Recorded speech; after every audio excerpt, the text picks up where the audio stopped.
श्री कृष्ण जन्माष्टमी के दिन शुभ अवसर पर आप सबको बधाई। और संयोग हो गया कि आज इसी दिन शुरू हो रहा है।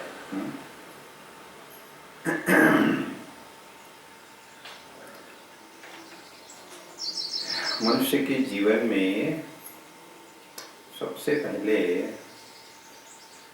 वो अपने आप को सुरक्षित महसूस करना चाहता है सभी तरह से। कोई छोटा बच्चा हो, कोई युवा हो, या कोई ज्येष्ठ श्रेष्ठ नागरिक हो, सब कोई अपने आप को सुरक्षित महसूस करना चाहते हैं। सुरक्षित में सिक्योर सब तरह से।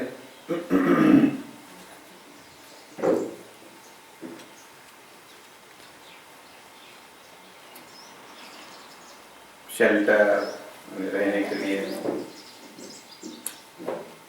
फिर फाइनेंशियली पैसे के द्वारा, फिर भावनाओं के द्वारा, इमोशनली, सब तरह से मनुष्य क्या चाहता है कि वो क्या चाहिए। हमारे वॉलंटियर जो उनको बहुत टाइम लगता है सेटल होने में।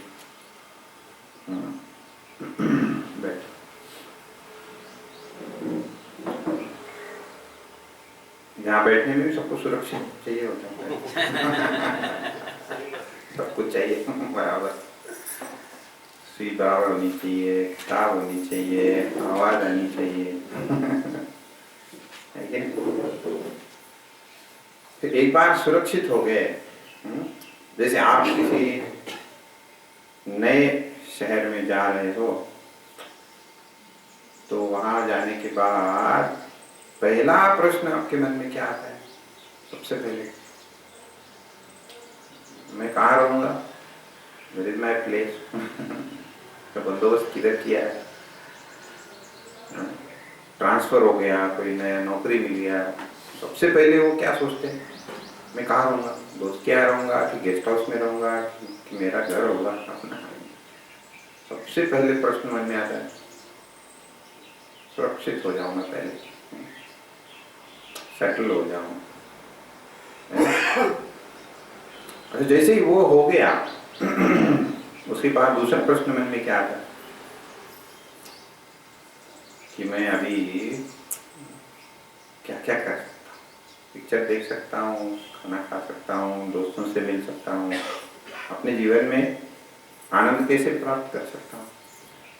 एक बार वो सब सेट हो गया, उसके बाद में फिर मन में क्या प्रश्न आता है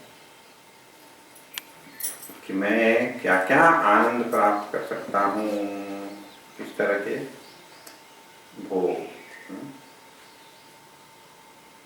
और फिर अपने अपने रुचि के अनुसार मनुष्य फिर कई दिशा में प्रयत्न करता है और काफी सारे आनंद भोग लेता भी है। अब ये लेते लेते लेते धीरे धीरे उसके मन में ये भी प्रश्न आने लगता है क्या कि एक दिन धीरे धीरे मुझे मृत्यु का भी तो सामना करना पड़ेगा। तो कई बार वो अपने भोग प्राप्त करने के प्रयास में इतना व्यस्त होता है कि ये विचार उसके मन में आता नहीं। वो सोचता है दूसरा कोई जन्म लेता है और उसका मरण होता है, मेरा अभी इतना जरूरी नहीं। मुझे उसकी चिंता करने की जरूरत नहीं। तो मृत्यु का सामना कैसे करना है और मृत्यु के बाद क्या होता है, वो कभी शायद उसके मन में ना भी आए। लेकिन भविष्य के बारे में तो सब कोई अपनी व्यवस्था जरूर करना चाहिए। जैसे ही मेरा आज सुरक्षित हो गया तो फिर अगला प्रश्न मेरे मन में क्या है मेरा कल, मेरा भविष्य में क्या होगा। वो अलग अलग नाम से बोलते हैं, मुझे करियर बनाना है, I want to make my life, ऐसा सोचते हैं आगे। अब जिसकी दृष्टि जितनी आगे उतना वो आगे आगे सोचते। अब जिसने थोड़े जीवन में अपने बुद्धि अनुसार कुछ भोग प्राप्त कर लिए, कुछ सुरक्षितता भी प्राप्त कर ली, उसके बाद में उसे भविष्य की चिंता यहाँ वहाँ थोड़ी सताने भी लग जाती है। फिर वो क्या करने लगता है, भविष्य के लिए बंदोबस्त करना शुरू करता है। उसे आज की चिंता इतनी नहीं होती है जितनी भविष्य के बारे में वो सोचता है। और फिर कई लोग फिर कई सारे साधन भजन पूजन भी करने लग जाते हैं। किस लिए कि मेरा भविष्य, वो मरणोपरांत जीवन भी सुखी होना चाहिए, है ना। जैसे कुछ लोग क्या कहते हैं, स्वर्ग नरक ऐसा भी होता है, कहाँ वहाँ सुना है, कहीं कुछ पढ़ा है, कई परंपरा से लोगों ने अपने घर में बताया है, तो फिर वो अलग अलग प्रकार के तीर्थ यात्रा व्रत इत्यादि करना शुरू करते हैं। किस लिए, ताकि मेरा भविष्य सुरक्षित हो जाए। जैसे वो फिर एक उपवास रखना शुरू करे, उपवास, खाना नहीं खाऊं, किस लिए, बोलो मुझे फिर स्वर्ग में प्रवेश मिल जाएगा, उससे क्या होगा, वहां बहुत खाने को मिलेगा।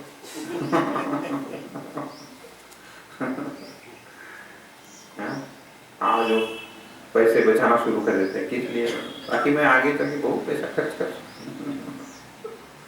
हाँ, थोड़ा थोड़ा मैं एग्जाम्पल दे रहा हूँ।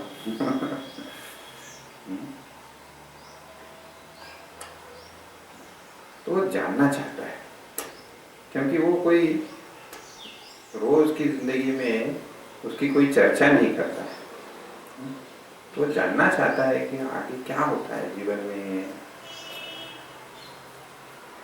और वो कौन मुझे बता सकता है।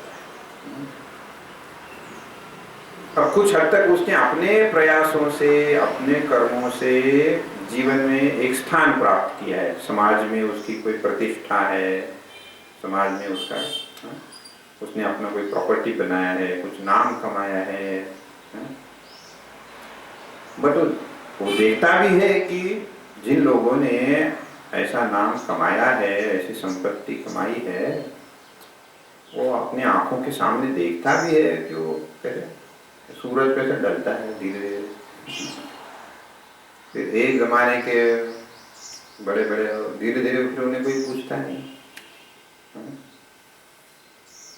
जो संपत्ति उसने सुरक्षित होने के लिए बनाई थी, वही संपत्ति कई बार उसके दुख का कारण भी बनती है, तनाव के कारण भी बनती है। उसके कारण ही जो जो चीजें उसने सुरक्षित होने के लिए बनाई थी, प्रॉपर्टी, संपत्ति, नाम, उसका उसे डर लगता है। कुछ नाम कमाए तो उसका भी डर लगता है कहीं नाम खराब ना हो जाए, कोई मुझे गलत ना समझ ले, मिसअंडरस्टैंडिंग, उसका भी उसे डर लगता है, मेरा नाम खराब ना हो जाए, मेरी संपत्ति कहाँ यहाँ वहाँ बिखर न जाए।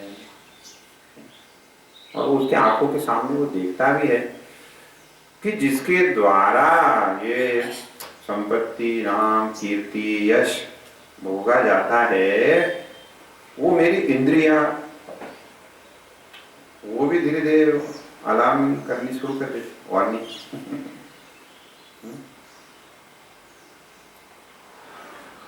शक्ति, वो इतना सारा खाना भी ठीक से पता नहीं, तो ये मुझे चलता नहीं, वो चलता नहीं, ये चलता नहीं, वो क्या चलता है वो बताओ उससे अच्छा है।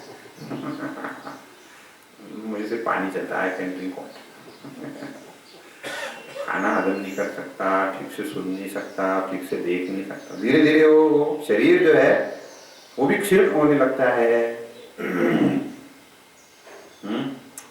तो जब शरीर ठीक ठाक है तो मन में कोई इच्छा उत्पन्न हुई, फिर वो अपने प्रयास से अपने बलबूते पर उसे पूरा कर सकता है। और जब धीरे धीरे वो कर नहीं सकता तो क्या होता है, परावलंबिता आने लगती है, फिर उसे दुख होने लगता है, dependence, dependence on someone, obligation, उपकार, दूसरों का उपकार, उसको भी वो स्वतंत्रता उसकी खोने लगती है, तो डर लगने लगता है। कि अलग अलग तरह की प्रार्थना करते लोग, मुझे ऐसा रखना, मुझे वैसा रखना, मुझे ऐसा मरण देना, मुझे वैसे कुछ भजन भी है। चिंतित होने लगता है। तो वो देखता है कि अपने कर्मों से जो कुछ भी कमाते हैं, नाम, यश, कीर्ति, संपत्ति, उसकी एक काल मर्यादा है। तो समय से वो फिर हमेशा के लिए नहीं। हमारे स्वामी सुबोधानंद जी वो एक बहुत सुंदर उदाहरण उसके लिए देते। तो कहते क्या, मुझे एक सिनेमा देखने की इच्छा हुई तो फिर मैंने कष्ट किया, पैसा कमाया, उस पैसे से मैंने टिकट निकाला और फिर जाके सिनेमा देखा। सब न्यायपूर्वक, धर्मपूर्वक, ऐसे नहीं कोई पैसे चुराए, कष्ट से कमाए, न्यायपूर्वक, टैक्स भी भरा है, सब कुछ धर्म से सब कर। अब वो सिनेमा देख के आने के बाद दूसरे दिन फिर से वो टिकट लेके वो सिनेमा थिएटर पहुंच गया, फिर से सिनेमा देखना। एक टिकट पे एक बार देख लिया। अब एक टिकट में कितनी बार देखोगे सिनेमा? तो कई लोग पूछते हैं कि आज तक हमने कभी किसी का बुरा नहीं चाहा, हमने सब हमारा कर्तव्य अच्छी तरह से किया, फिर हमारे साथ ऐसा क्यों हुआ, ऐसा प्रश्न पूछते हैं। अरे तो फिर आपने अच्छा कर्म किया तो उसका फल भी तो भुगत लिया ना, खत्म हो गया।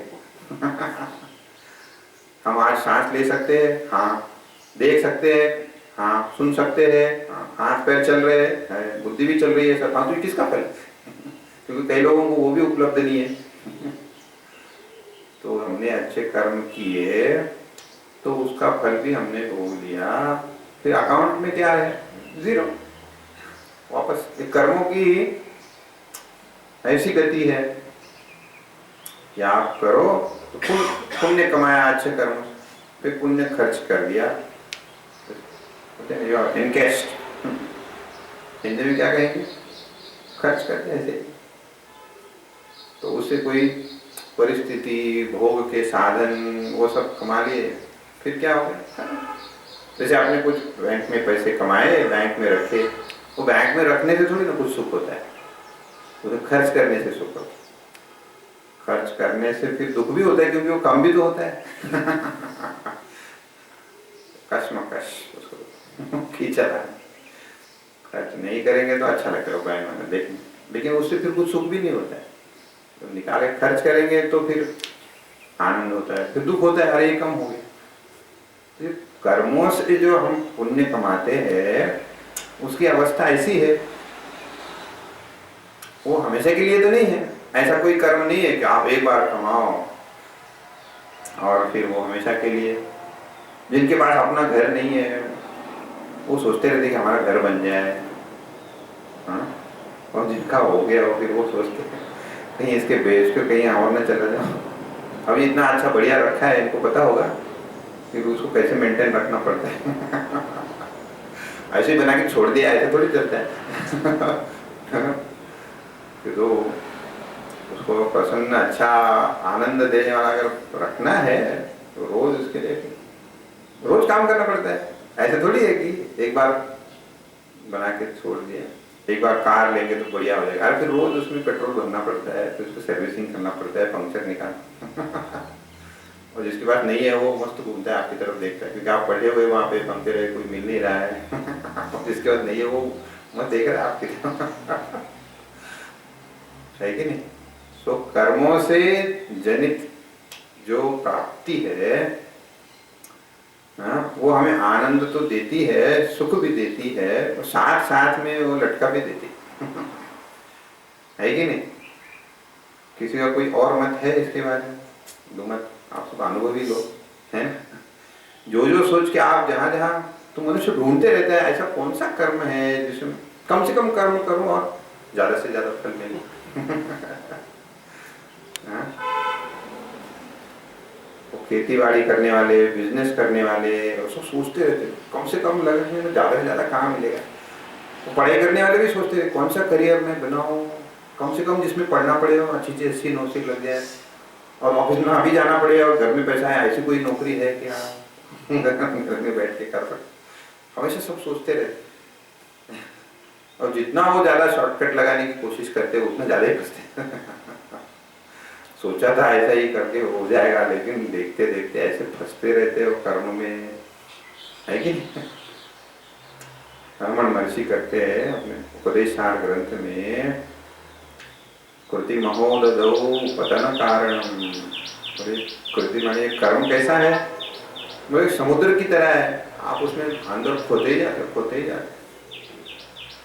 जैसे जैसे कर्म आप करते जाओ, प्रोग्रेस जिसे बोलते हैं प्रोग्रेस, वैसे वैसे उसके साथ में वो हमें खींचने भी लगता है। फिर पता नहीं चलता है कि हमने वो कर्म शुरू किया है वो या कर्म वो हमें खींच रहा है। शुरू में वो घोड़े पे बैठ के सवारी कर रहा है, फिर बाद में पता नहीं चलता ये घोड़ा मुझे लेके जा रहा है, मैं घोड़े को। कर्म का ऐसा अपने शक्ति है, फिर छोड़ भी नहीं सकते उसके आधे में, बहुत मुश्किल है। एक बार शुरू कर दिया फिर रोकना भी मुश्किल, उसके साथ रहना भी मुश्किल, आगे भी बढ़ना मुश्किल, रुकना भी मुश्किल, पीछे जाना भी मुश्किल है ना। तो जब एक कर्म की मर्यादा जानने लगता है, बहुत कष्ट करो बहुत आनंदमय सुखमय जीवन मिलेगा, क्योंकि जब उसका फिर पतन भी होने लगता है तो बहुत दुख भी होने लगता है। तो उसको वहाँ पे जैसे हमारे स्कूल में कॉलेज में एक टीचर थे, वो मिलिट्री से आए थे, तो हमें अलग अलग तरह के पनिशमेंट देते हैं। एक बड़ी सुंदर पनिशमेंट, टेबल याद करो, वो तो बड़े आसानी से कर लें, पर वो ऐसा पूछते थे जो बराबर हमको जो आता नहीं है बराबर, वो 9 वाला पूछेंगे या 7 पूछेंगे या 13 पूछेंगे जो बराबर अटक गए आगे। पनिशमेंट क्या, पनिशमेंट बहुत आसान पनिशमेंट, एक पेंसिल लो, हाथ पेंसिल उसे पकड़ के रखो, क्लास होने तक पकड़ के रखो, आसान है, पेंसिल पकड़ के रखनी क्या बड़ी। गए और खड़े हो गए, और ऐसे भी नहीं पकड़नी है, कैसे पकड़नी है, ऐसे आप करके देखना फिर। सिंपल पेंसिल पकड़ना है, हाँ उसमें क्या बड़ी बात, वो पकड़ा, फिर 5 मिनट हो गए, फिर 10 मिनट हो गए, फिर एंगल थोड़ा चेंज हो गया, तो टीचर तो थोड़ी देर के बाद वो इतना वजन लगता है उसका, वो पेंसिल थोड़ा हाथ भी खाली रखना।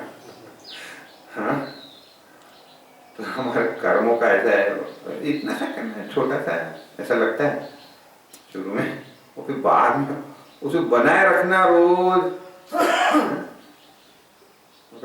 मॉर्निंग वॉक, एक्सरसाइज, जिम, योगासन, सूर्य नमस्कार सब लोग शुरू करते हैं बड़ी खुशी खुशी शुरू करते, तो उसको रोज बनाए रखना। ओ तो ये कर्म तो बड़ा विचित्र है, तो एक बार करने से काम नहीं होता, तो फिर बनाए रखने के लिए, मेंटेन रखने के लिए, और फिर धीरे धीरे क्या होता है, हम तो थोड़ा सा मेंटेनेंस घर का है, थोड़ा फिर कार का है, फिर थोड़ा परिवार का है, फिर थोड़ा कपड़े का है, थोड़ा खाने का है, मतलब करते करते करते दिन इतना हो जाता है, वो दिन भर तो दिन भी कम पड़ जाता है, मैं बहुत बिजी हूँ, तो किस लिए कुछ चीज़ें मैंने लाई है भोगने के लिए, वो टाइम ही नहीं मिलता है, उसको साफ रखो, उसको मेंटेन रखो, सब करते करते करते करते वो पिसने लग जाए, वो तो मैं कब छूट जाओ इस बंधन से। तो उसका जो आनंद है वो तो चाहिए, बट साथ साथ में टोटल पैकेज है।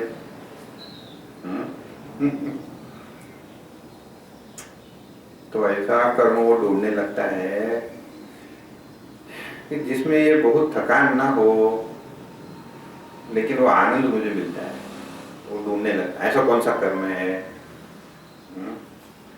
कि जिसको मैं कम से कम प्रयास में कर लूं एक बार, फिर हमेशा के लिए फिर मुझे उसमें से सुख मिलता रहे। हम जब कॉलेज में थे, कुछ कुछ हमारे बच्चों की एक मंडली थी, वो ऐसा सोचते रहते, मैं क्या ऐसा कौन सा करूं, एक घर ले लूं फिर उसको किराए पे दे दूं, तो पैसा आता रहेगा आराम से, कुछ काम करने की जरूरत नहीं है। फिर बाद में वो इतना परेशान हो गया, वो घर सब बेच बाज के वो किराएदार रोज कंप्लेंट करता था, आज पानी नहीं आ रहा है, आज लाइट चली गई, आज यहाँ लीकेज हो रहा है, आज ये हो रहा है। उसको लगा, अरे मुझे लगा कि ये हमेशा के लिए खत्म हो गया, ऐसी कोई बात नहीं है। तो सोचता है ऐसे शुरू में, grass on the other side looks green, वो दूर से उसे लगता है कि इतना करूंगा तो बढ़िया, शायद उसके बाद आराम है, लेकिन ऐसा नहीं। एक बार बैंक में पैसे रख दूं, फिर उसका इंटरेस्ट आता है, आराम से सुख से। पता चला वो बैंक की जो मंडली है सब, उन्होंने वो बैंक को लूट लिया, वो धड़म हो गए वो इन्वेस्टमेंट चला गया सब। हाँ, कितने सारे लोग सुनते ना, सोते रहते तो ढूंढ ढूंढ के वो पर ये नतीजे पे पहुंचता है कि ऐसा कोई कर्म है ही नहीं, इसको एक बार कर दो तो हमेशा के लिए, फिर मैं सुख चैन से। और बाहर की बात छोड़ो, ये शरीर हम जिसके द्वारा इसका उपभोग करते हैं, उसको भी तो हमेशा के लिए हम नहीं रख सकते। अब कितना भी हम योगासन कर ले, सूर्य नमस्कार कर ले, जिम कर ले, या डाइट भी चेंज कर ले, तो भी क्या हमेशा के लिए तो रहने वाला नहीं है। हो सकता है टाइम थोड़ा इधर उधर हो जाए, little more healthy, little more longer, उससे ज्यादा है वो भय से मुक्ति तो है नहीं, और उसके लिए इन्वेस्टमेंट भी काफी करना पड़ता। एक आदमी आया सुबह सुबह जॉगिंग कर रहा था, और एक व्यक्ति अपना शांति से बैठ के कुछ अपना व्यायाम कर रहा था, एक्सरसाइज। ये क्या करेगा, जॉगिंग कर रहा हो, जॉगिंग, तो उससे क्या होगा। मैंने जॉगिंग कर करके मैंने अपनी आयु बढ़ा ली है। कितनी बढ़ा ली 5 साल 10 साल।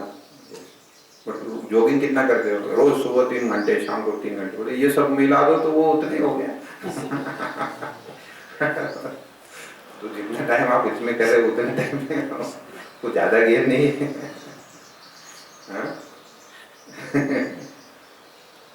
तो ये फिर भयभीत होने लगता है, अरे धीरे धीरे मैं जो कर्म करने की शक्ति वो भी खो रहा हूँ।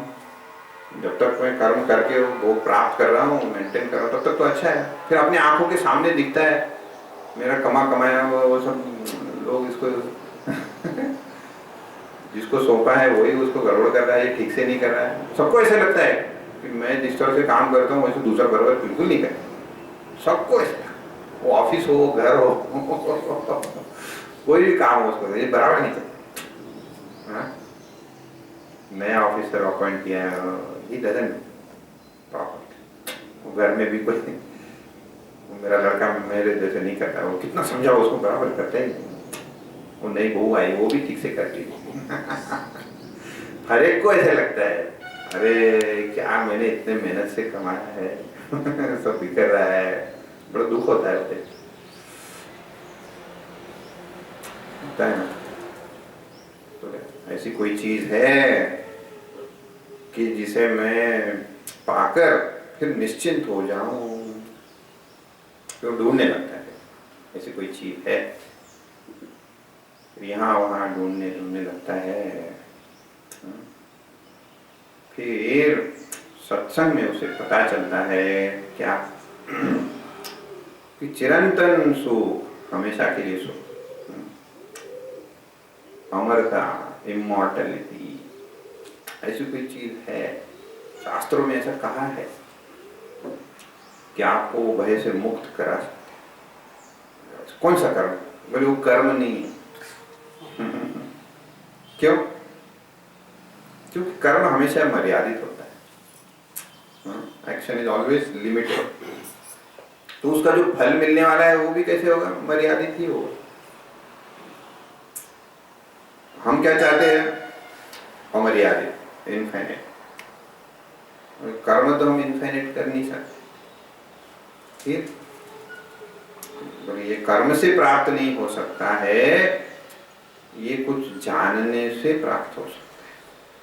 क्या जानने से? वो जानने को कहते हैं ज्ञान। ज्ञान, वो ज्ञान प्राप्त करने से आपको सभी भयों से मुक्ति मिल सकती है। ऐसा वो ज्ञान है। कौन सा वो ज्ञान है?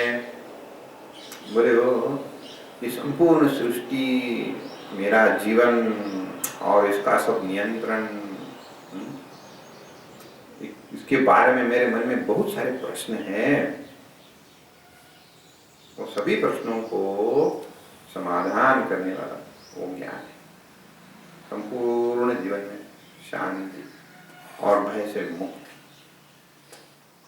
ऐसा कौन सा ये ज्ञान है और उसे कैसे प्राप्त किया जाता है? कहाँ प्राप्त करेंगे उसे, कैसे प्राप्त करेंगे और वो क्या ज्ञान है? तो वही हमारा विषय है सुबह के प्रवचन का। तो हमने अभी जितनी चर्चा की, ये मनुष्य का प्रवास है। कई लोग अभी इस मुकाम तक पहुंचे नहीं होंगे। अभी कुछ लोग अभी और भी लगता है कि नहीं अभी इतना भी कुछ ज्ञान पाने की जरूरत नहीं है। और कुछ है मेरे पास मन में, एक आइडिया नया आया, नया आइडिया जिसको करने से और फिर मुझे कोई जरूरत नहीं है। तो फिर और थोड़े कुछ लोग जो है वो दूसरों के अनुभव से सीख लेते हैं, और कुछ लोग जो है वो अपने अनुभव से भी नहीं सीखते। स्वयं के अनुभव से भी नहीं सीखते। तो उनको और थोड़ा पकना है, और क्या है, और थोड़े धक्के खाने हैं, और थोड़ा तब जाके बनेगा, पक्का बनेगा, और क्या। लेकिन जो होशियार है, अलर्ट है, वो फिर अपनी आंखें खोल के देखता है उधर, मेरे मन में जो सपने हैं, मेरे मन में जो आइडिया, वो मेरे पहले जिन्होंने जीवन जिया है वो भी ऐसा ही सोचते थे, उनके पहले जो जीवन जिए थे वो भी ऐसा ही सोचते थे, उनके पहले जो जीवन, वो भी कुछ युवा अवस्था में रहे होंगे, उनके भी अपने सपने होंगे, उन्होंने भी कहा होगा कि उनके जो पहले वाले सब मूर्ख है। हर पीढ़ी में होता रहता है। तो मैं को पहली बार थोड़ी ऐसा सोच रहा हूँ। तो वो सोचता है, देखता है, लोगों से बात करता है, I don't want to repeat same, जो पहले लोगों ने 1000 बार कर चुके हैं, वही मैं वही वापस नहीं करना चाहता। फिर वो ढूंढने लगता है, और ढूंढते ढूंढते ढूंढते फिर वो पहुंच जाता है ऐसे व्यक्ति के पास जिसने इसे पाया है। ऐसे भी कोई व्यक्ति है जो इस जीवन में संपूर्ण रूप से निर्भय हो गए हैं, जिन्हें अभी कोई चिंता नहीं है, भविष्य उन्हें नहीं सताता है, इतना ही नहीं उन्हें मृत्यु का भी भय नहीं लगता है, तो ऐसे मुकाम में पहुंच गए और निश्चिंत हो गए। ऐसे भी कोई है? ढूंढते ढूंढते ढूंढते उनको उनके पास पहुंच ही जाए। जैसे हम विवेकानंद जी का जीवनी पढ़ेंगे तो नरेंद्र वो ढूंढ रहे थे, सबको पूछते रहे, कोई उन्हें दिखे मंदिर में पूजा कर रहा है, कोई पाठ कर रहा है, उनको हिला हिला के पूछते थे, आपने देखा है वो भगवान को, मुझे दिखा सकते हैं? ढूंढते। अब जब तक ये विचार पूर्ण नहीं हुआ ना, पक्व नहीं हुआ कि कर्मों से हम इसे प्राप्त नहीं कर सकते हैं, तब तक ये ढूंढना चालू ही नहीं होता। जब तक किसी को लगता है कि नहीं मैं और कुछ कर लूंगा, तब तक कोई ढूंढना चालू भी नहीं होता। अगर किसी के मन में ये प्रश्न भी आ जाए या ढूंढने की इच्छा भी हो जाए तो भी वो बहुत बड़ी बात है। बहुत बहुत शास्त्रों में कहा है कि बहुत बहुत जन्मों के पुण्य का वो फल, ऐसा मन में प्रश्न आना या ऐसी इच्छा होना कि ये मैं किसी को पूछूं कि जीवन में क्या पाना होता है, जीवन पूर्ण होते जा रहा है, I want to get that. ऐसा भी हो सकता है क्या? इस तरह के प्रश्न मन में आना, उसके लिए प्रयास करना, ये बहुत, अगर आपको भी ऐसा कुछ लगता हो तो आप खुद ही अपनी पीठ थपथपा लीजिए, क्योंकि बहुत बड़ी बात है। सामान्य रूप से फिर लोग शायद आपको वो अप्रिशिएट नहीं करेंगे, क्या हो गया तुम्हें, तबीयत ठीक नहीं, क्या कहीं घूमने चलते हैं और मैं सब घूम ले आऊं। हाँ? वो किसी को पूछ भी नहीं सकते क्योंकि वो आपको दूसरे दूसरे कुछ वो समझ भी नहीं पाएंगे आपकी तड़प, है ना। तो ऐसा जो ये विद्यार्थी है, फिर वो किसके पास जाता है? कोई ऐसे व्यक्ति के पास जाता है जिसके पास ये है। जैसे किसी को अगर बिजनेस करना है, अमीर बनना है, तो वो किसके पास जाएगा? भिखारी के पास थोड़ी जाएगा। पता नहीं आजकल कुछ कुछ भिखारी भी कमा लेते काम लेकिन जो कोई अच्छा खासा कमाता है उसी को जाके पूछेगा कैसे करते हैं, है? किसी को सेहत बनानी हो तो फिर जिसने अपनी सेहत खुद बनाई हो उसको जाके पूछेगा तुम कैसे बनाए। किसी को गाना सीखना हो तो फिर जो अच्छा गाता है उसके पास जाएगा। उसी तरह इसे अगर सब प्रश्नों के उत्तर चाहिए और निर्भय बनना है तो किसके पास जाएगा? और जो स्वयं भयभीत हो उसके पास थोड़ी जाएगा। जो स्वयं निर्भय हो गया हो और जिसने सब प्रश्नों का समाधान ढूंढ लिया हो, ऐसे व्यक्ति के पास में पहुंच जाता है। ये पास में पहुंचने को संस्कृत में कहते हैं उप। उप माने क्या? पास में जाना। तो हम ये जो उपनिषद पढ़ने जा रहे हैं उसमें से ये उप शब्द का अर्थ क्या है? पास में जाना। अब देखो ये पास में जाना, इस शब्द तो इतना सा है ऊपर, लेकिन उसके पीछे इतना बड़ा प्रवास है। कई बार कई जन्म निकल जाते हैं इस निर्णय तक आने को। और एक जन्म कितने जन्मों से तो पास में गया किसके? गुरु के, उस व्यक्ति के जो स्वयं इसका समाधान ढूंढ चुका है। पास जाने को कहते हैं उप। फिर वहां जाके वो पूछता है उनसे प्रश्न, मुझे इन प्रश्नों के जवाब दीजिए। क्या जीवन में ऐसा कोई प्रयास है, ऐसा कोई प्रयत्न है जिसे मैं करूं तो हमेशा के लिए मेरी सभी समस्याएं मिट जाए? कुछ लोगों ने तो मान लिया है कि ऐसा कुछ नहीं होता है, आपको कुछ सुख भोगना पड़ेगा, कुछ दुख भोगना पड़ेगा, हमेशा के लिए दुखी होना ऐसी कोई बात नहीं होती। कुछ लोग मान चुके, कुछ लोगों ने छोड़ा नहीं, कुछ ऋषि मुनियों से पकड़ के रहने ऐसे कोई चीज जरूर हो। क्यों मेरे मन में इसके लिए चाह है तो ऐसी चीज जरूर कोई हो, और फिर उन्होंने ढूंढ भी लिया।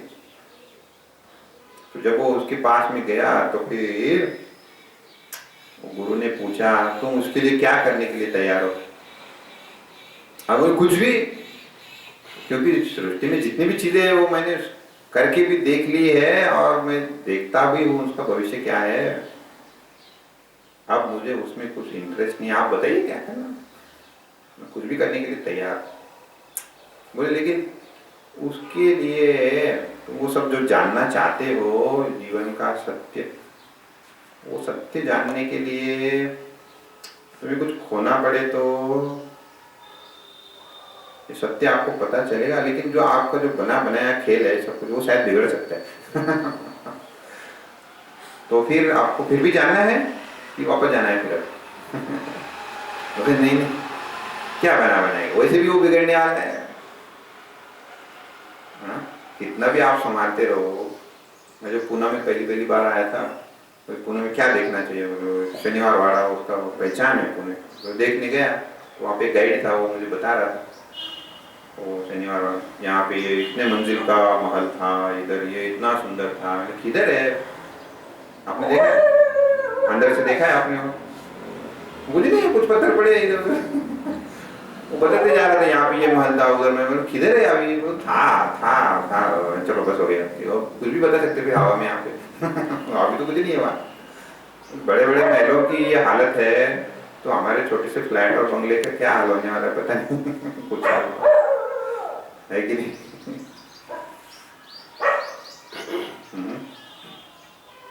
तो बोले खोने का क्या है, मैं कितना भी संवारता रहा हूं तो भी ये सब बिखरने वाला है। मेरी प्रॉपर्टी, मेरा पैसा, मेरा परिवार, नाते रिश्ते संबंध सब कुछ। अब इस बात को आपको अच्छी तरह समझना हो, तो यहाँ पे एक किताब है नीचे शंकराचार्य जी ने लिखी हुई मोह मुद्गर उसे कहते हैं। मोह माने हमारा गलत सोचना जो है, मुद्गर माने उसे निकाल देते, हैमरिंग सब निकाल देते, मोह मुद्गर। उसका ये किताब का नाम है भज गोविंदम।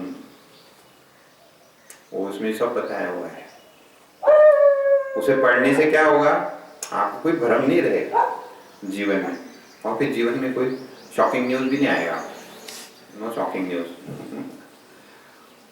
शॉक कब होता है, जब हमें पता नहीं हो, कोई अचानक से जीवन में घटना हो जाए, तो फिर हमें क्या लगता है, शॉकिंग। लेकिन वो भज गोविंदम आप पढ़ लेंगे, रोज एक पढ़ो, 1 महीने में पूरा हो जाएगा, 30 श्लोक है, तो आपके जीवन में नो शॉकिंग न्यूज, सब पहले से पता है। तो जब वो गुरु से पूछते हैं कि तुम उसके लिए क्या प्रयास करने को तैयार हो, क्या खोने के लिए तैयार हो, क्या खोने का क्या है, वो इसलिए जाने वाला है, मैंने सोच के रखा। कोई सब कितना भी बड़ा मैं उसके लिए छोड़ दूं, फिर भी वो कम ही है, क्योंकि कोई चीज हमेशा के लिए अगर हमें मिलने वाली है, फॉरएवर इटर्नल, उसके लिए कुछ भी कीमत चुकाई जाए तो भी कम ही है। भले ही सांसारिक रूप से आप कहें कि बहुत बड़ा त्याग है और ये छोड़ दिया है वो सब, लेकिन उसकी तरफ से देखेंगे तो जो चीज हमेशा के लिए हमें भयमुक्त करा दे, हमेशा के लिए हमें सुखी बना दे, उसके लिए कोई भी कीमत चुकानी पड़े तो कम ही है। तो मैं तैयार हूँ, मेरा निश्चय है पक्का, जो भी कष्ट होगा मैं करूँगा। तो पूरा उसका निश्चय हो गया। तो ये निश्चय शब्द क्या है, नी शब्द। उपनिषद में नी शब्द क्या है, उसका निश्चय हो गया पक्का, I no return, I want to go for it, कुछ भी हो जाए मैं उसके पाकर रहूंगा, कितना भी कष्ट मुझे उठाना पड़े। तो कई बार जो है ना, सांसारिक चीजें पाने में जितना कष्ट लगता है शरीर को, उससे ज्यादा शूरवीरता हमें सत्य का सामना करने की विचार, बहुत शूरवीर होना चाहिए। तो मेरा निश्चय हो गया, तो वो विद्यार्थी कहता है मैं ये सब सोच साच के आपके पास आया हूँ ऊपर, और पूरे निश्चय करके आया हूँ मैं इसे पाके रहूंगा ऊपर नी। और फिर क्या है, सत। सत शब्द माने क्या है, बैठना, बैठने को कहते हैं सत। तो गुरु के पास जाके बैठता है उसके चरणों में, मैंने क्या, नम्र भाव से, गुरु मुझे बताइए तो ये क्यों जरूरी है, उसे पाने के लिए क्या करेगा, करना पड़ेगा। तो शास्त्रों में लिखा है, गीता में लिखा है, परिप्रश्नेन सेवया, उनके पास जाइए, उनकी सेवा करिए। किस लिए, बोले जैसे नदी का पानी बहता है ऊपर से नीचे की ओर, अपने आप बहता है, तो नीचे से ऊपर करना हो तो फिर आपको तो उसको एक पंप लगाना पड़ेगा ऊपर जाने। वैसे ये ज्ञान कैसे हो, आराम से बहता है। तो नम्र भाव हम कर लेंगे तो मन की जो अवस्था बनती है उसमें वो आराम से आता है, इसके लिए जरूरी। तो देखो उपनिषद पूरा शब्द हमने समझ लिया। उप माने पास में जाना, पास में जाना माने इतना सब सोच के कि मेरे कर्मों से जो मैं प्राप्त कर सकता हूँ उसकी क्या मर्यादा है, काल मर्यादा है, प्रदेश की मर्यादा है, वो कारण रहेगा तभी वो सुख में पाऊंगा। वो जैसे ही जाएगा हमेशा के लिए नहीं, वो मर्यादा जानकर फिर वो ऐसी चीज पाना चाहता है कि जिसे पाकर वो हमेशा के लिए, ये सोचकर उसको ढूंढते हुए वो गुरु के पास पहुंचा, ऊपर निश्चय पूर्वक पहुंचा, दृढ़ निश्चय नी, और उसके चरणों में बैठ गया सेवा भाव से, नम्र भाव से। तो हो गया ऊपर नी सद, वो संधि संस्कृत में हो गया, वो नी शब्द है ना, ई पहले आने से फिर वो श हो, तो स का हो गया श, तो उपनिषद। उपनिषद शब्द का अर्थ क्या हो गया, गुरु के पास जाकर निश्चय पूर्वक सेवा भाव से जो ज्ञान प्राप्त करते हैं उसे कहते हैं उपनिषद विद्या। फिर उसे जो मिलता है गुरु, उसे कहते हैं उपनिषद। अब वो जो शब्द है गुरु बोलते हैं, उन शब्दों को एक किताब में लिखा तो किताब भी बन गया उपनिषद। तो किताब को भी उपनिषद कहते हैं। एक उपनिषद देना कितने में दी, ऐसा कुछ यहाँ तो अच्छा है, और कमल जी ने हमें सबके लिए स्पॉन्सर कर दिए तो वो किताब को भी उपनिषद कहते हैं। लेकिन याद रखना, ये उपनिषद किसका नाम है? उस विद्या का नाम है, उस ज्ञान का नाम है जिसे पाकर हमारे पूर्वज भयमुक्त हो गए, अमर हो गए, और हमारे लिए ये धरोहर छोड़ के गए हैं। हम भी उसे पाकर संपूर्ण रूप से भयमुक्त हो सकते हैं। अब ये विद्यार्थी इस भाव में जब वो गुरु के पास पहुंचा, तो वो गुरु उसे वो विद्या देते हैं। तो कैसे देते हैं? तो गुरु क्या कहते हैं? अरे तू जो ढूंढ रहा है वो एक तो तुम्हारे पास ही हाँ? ऐसा नहीं कि वो कहीं गुप्त रखा हुआ है हिमालय में, बहुत कष्ट से आपको पाना पड़ेगा, नहीं, वो आप ही के पास रखा हूं, मेरे पास, मुझे पता ही नहीं। हाँ, कई सारी चीजें हमारे बारे में हमें पता नहीं हमने अपने आप के बारे में कुछ धारणाएं बना ली है, हम अपने आप को भी ठीक से जानते नहीं हैं। हम तो ये बच्चों के शिविर में वगैरह उन्हें, उनके अंदर जितने छिपे हुए गुण हैं उन्हें बाहर लाने के लिए अलग अलग कार्यक्रम करते रहते हैं आश्रम में। तो कभी कभी कोई भजन गा लेता है, कभी कोई स्टेज पे आके बोल लेता है। फिर वो तो मैंने तो कभी माइक के ऊपर कभी बोला नहीं है, कभी कुछ नहीं बोला। अब जब वो बोलना शुरू करता है फिर धनाधन, फिर बाद में उसका वीडियो वगैरह दिखा, ये मैं बोल रहा हूँ, खुद को ही आश्चर्य होता, मेरे अंदर ऐसा गुण था, मुझे ही पता नहीं। कोई सारे ऐसे गुण हमारे अंदर है, वो हमें ही पता नहीं होते। और फिर वो गुण जहां से उत्पन्न होते हैं वो मेरा स्वरूप, उसको तो बिल्कुल ही पता नहीं है। तो ऐसी कई चीजें अभी तक हमारे अंदर छिपी हुई है जो हमें ही पता नहीं है। तो ये गुरु कहते हैं कि वो ज्ञान जिसे तुम ढूंढ रहे हो, वो चीज जिसे ढूंढकर तुम आनंदी सुखी हमेशा के लिए निर्भय होना चाहते हो, वो बहुत दूर नहीं है, तुम्हारे पास ही है। तो गुरु भी वो उपशब्द का अर्थ क्या कहते हैं? तो तुम्हारे पास ही है, उप और वो कैसे कहते हैं गुरु? वो हमने हमारे गुरुओं से सीखा है, शास्त्रों से प्रमाणित है, और स्वयं हमारा ऐसा अनुभव भी है, पक्की चीजों बता रहे, निश्चय पूर्वक। ऐसा नहीं कि तुम करके लोग को मिला तो ठीक है, नहीं तो नहीं, ऐसे नहीं निश्चय पूर्वक बता रहे, ऐसा ही है, नान्य पंथा, दूसरा कोई मार्ग नहीं, पक्का निश्चय से बता रहे, विश्वास दिलाते। तो फिर वो गुरु के दृष्टि से फिर क्या हो गया? ये ज्ञान पास है इसलिए ऊपर, और निश्चय पूर्वक बताया है इसलिए नी। और शब्द शब्द का दूसरा एक अर्थ होता है नष्ट कर देना, नष्ट कर देना। क्या नष्ट कर दिया? अब उसमें मन में जितना भी भय था, अज्ञान था, गलत धारणाएं थी, वो सब नष्ट कर दिया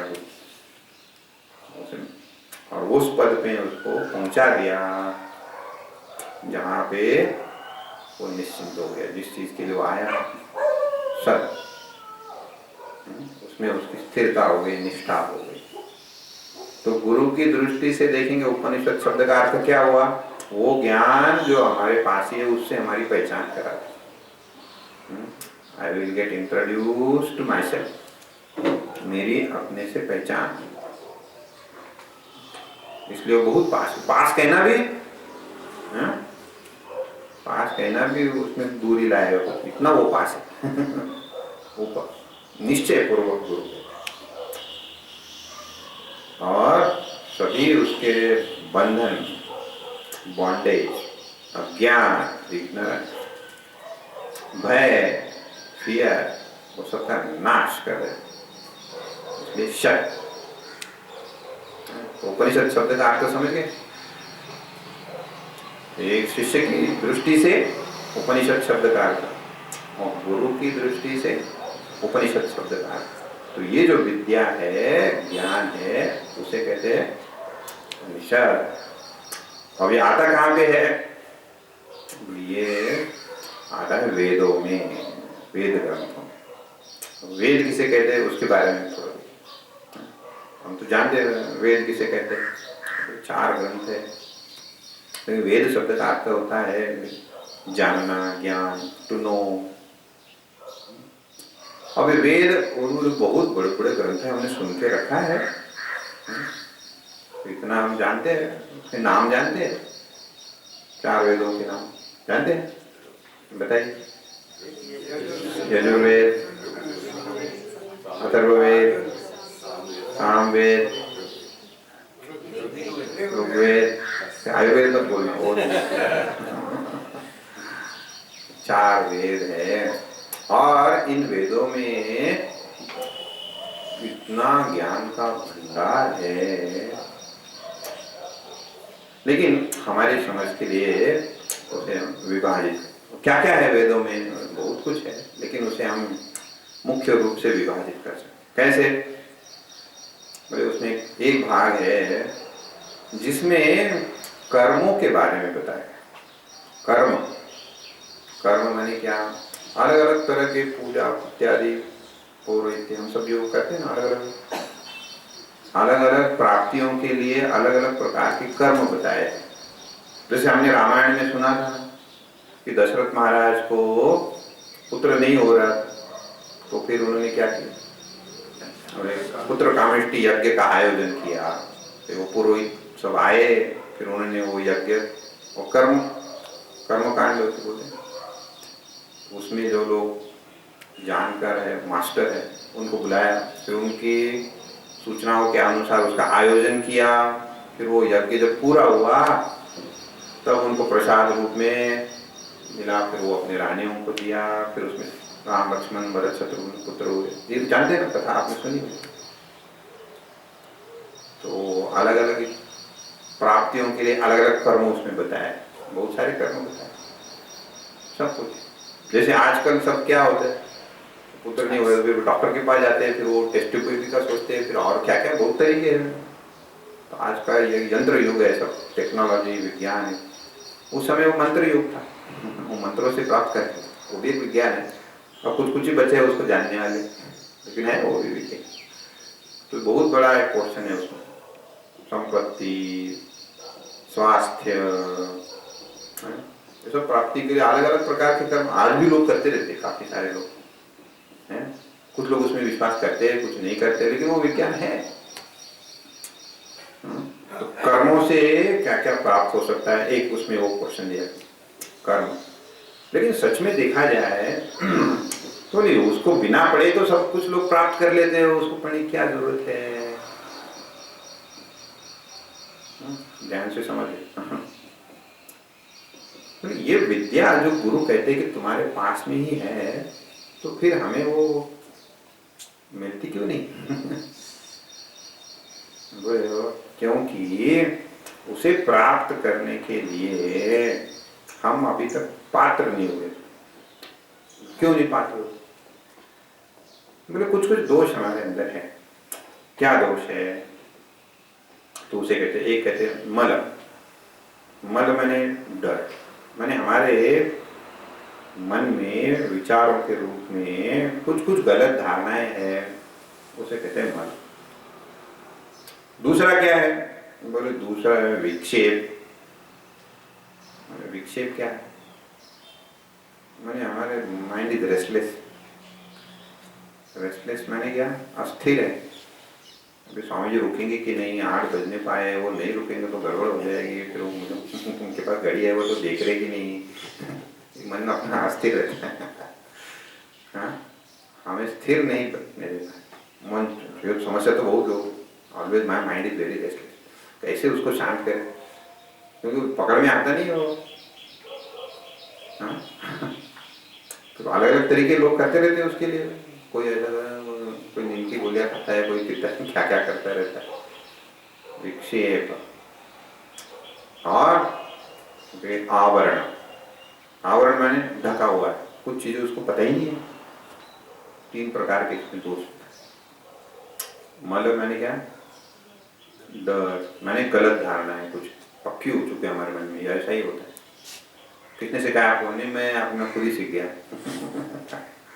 खुद ही अपनी कुछ धारणाएं बना ली।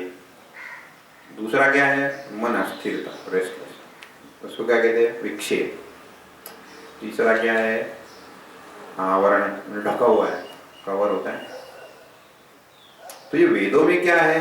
तो ये 3 दोष दूर करने की व्यवस्था है।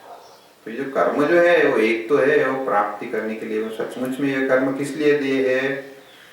बोले हमारे मन की शुद्धि के लिए दिए। तो जो कर्म भाग है ना उसे ठीक से करेंगे तो किस लिए दिया है? हमारे मन को शुद्ध करने के लिए। या शुद्धि किस प्रकार की है? मुझे ये चाहिए वो चाहिए, इतनी सारी इच्छा, ऐसा होना चाहिए, राग द्वेष, ये मुझे बिल्कुल पसंद नहीं है, I can't stand by this.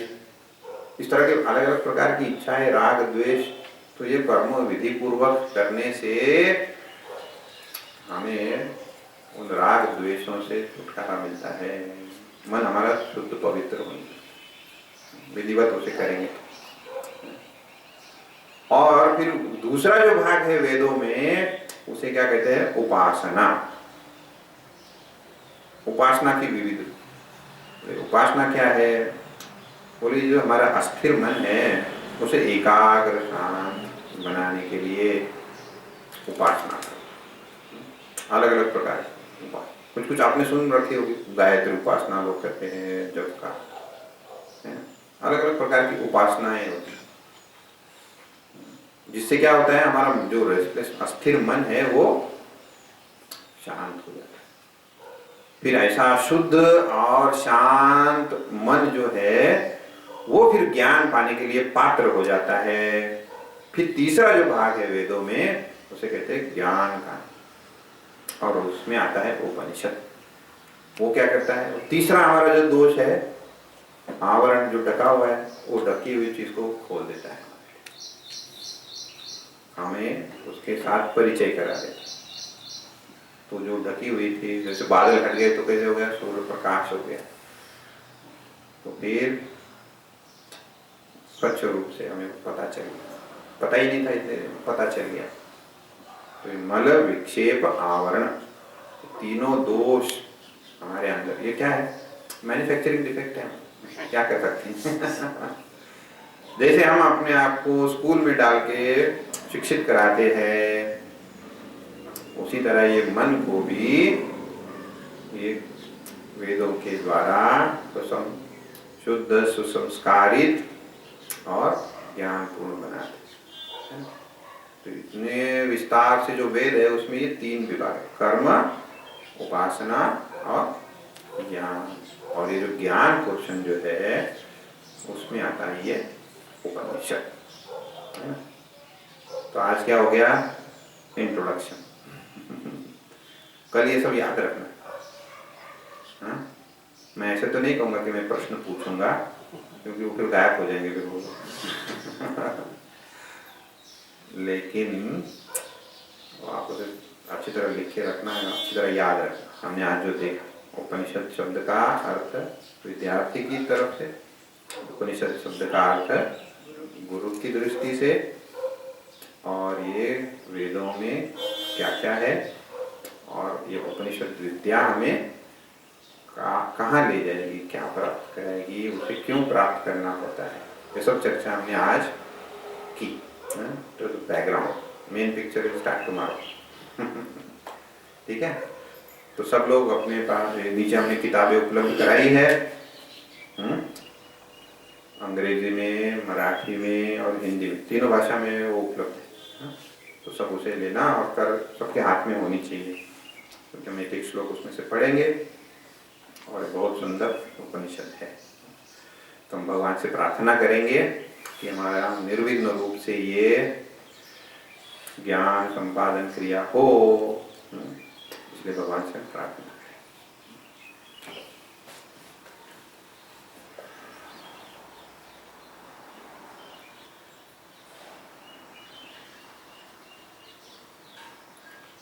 Krishna का नाम अनमोल बोलो, कृष्ण कृष्ण।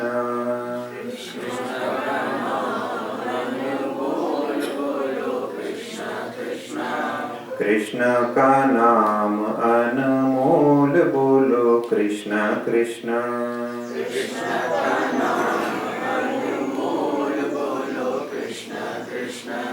सूरज भी बोले कृष्ण, चंदा भी बोले कृष्ण। सूरज भी बोले कृष्ण, चंदा भी बोले कृष्ण। तारों की झिलमिल से आवाज आए, कृष्ण कृष्ण। तारों की झिलमिल से आवाज आए, कृष्ण कृष्ण। कृष्ण का नाम अनमोल बोलो, कृष्ण कृष्ण। कृष्ण का नाम अनमोल बोलो, कृष्ण कृष्ण। नदियाँ भी बोले कृष्ण, पर्वत भी बोले कृष्ण। नदियाँ भी बोले कृष्ण, पर्वत भी बोले कृष्ण। सागर की लहरों से आवाज आए, कृष्ण कृष्ण। सागर की लहरों से आवाज आए, कृष्ण कृष्ण। कृष्ण का नाम अनमोल बोलो, कृष्ण कृष्ण। कृष्ण का नाम अनमोल बोलो, कृष्ण कृष्ण। कृष्ण कृष्ण, कृष्ण कृष्ण, कृष्ण कृष्ण। ओम पूर्णमद पूर्णमिदं पूर्णात् पूर्णमुदच्यते पूर्णस्य पूर्णमादाय पूर्णमेवावशिष्यते। ओम शांति शांति शांति। हरि ओम श्री गुरुभ्यो नमः। हरि ओम।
बड़ी प्रसन्नता, तीनों को सुन लिए, बड़ी अच्छी बात है। मतलब वहाँ ब्रह्मानंद और आज से सुनने का मुझे बहुत शौक था और भगवान ने पूरा किया। ये हमें बड़ी क्योंकि हम लोग तो मतलब ये है कि पढ़े लिखे जरूर है थोड़ा बहुत, लेकिन संस्कृत का उतना ज्ञान नहीं है। अब जो यहाँ मिल जाता है वो प्रसाद तो फिर मिलना बहुत मुश्किल है। और ये खेचर पार्क के बहुत बड़ी भाग्य है और हम लोग बड़े भाग्यशाली हैं कि आप लोग के दर्शन हुए और ये पाठ हो रहा है। क्योंकि हम लोग वहाँ जाने में असमर्थ हैं, क्योंकि 2000 से अब 17 साल हमको रिटायर हुआ। हमने चारों लड़ाई लड़ी फिजिकली। हाँ, मैं एयरफोर्स में था। काफी सारे लोग यहाँ से उधर ही है ना। मैं यहीं आर्मी हूँ से, एयरफोर्स से। ये 53 में। अच्छा, और अभी छोटा सा घर बना लिया हूँ। Very good. और यहाँ हुआ तो हमें बड़ी यह, और खास तौर से आपसे नाम पूछे थे वो, बताए, हमने कहा कि आप का भी सुनेंगे और भगवान ने उनको ये दे दिया। आपका नाम? मेरा नाम तो सर गोरखनाथ है, क्योंकि मैं पैदा हुआ हूँ गोरखपुर में। अच्छा। और